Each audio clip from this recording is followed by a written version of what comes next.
మీరు బ్రేకప్నా అయితే ఈ వీడియో మాత్రం ఎండ్ వరకు చూడండి. ఒక మనిషికి మనం చాలా ఎడిక్ట్ అవుతాం. ఆ మనిషి మనతో మాట్లాడకపోయినా, చాట్ చేయకపోయినా వాళ్ళకి ఎలా ఉంటుందో తెలియదు, కానీ మనకు మాత్రం నరకంలో ఉంటుంది.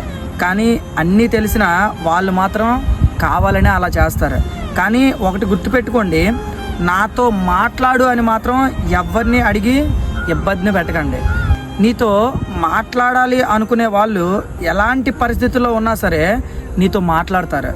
వాళ్ళు నీతో మాట్లాడట్లేదు అంటే గుర్తుపెట్టుకోండి, నీ పైన ఆ పర్సన్కి ఇంట్రెస్ట్ లేదని అర్థం. సో ఒకరు మనతో మాట్లాడతారు అని మాత్రం 1000 కళ్ళతో ఎదురు చూడకండి. నీ నుంచి దూరం వెళ్ళాలి అనుకునే వాళ్ళని మాత్రం జస్ట్ వదిలేయండి. ఏది ఏం జరిగినా మాత్రం మీరు మాత్రం లైఫ్లో హ్యాపీగా ఉండండి.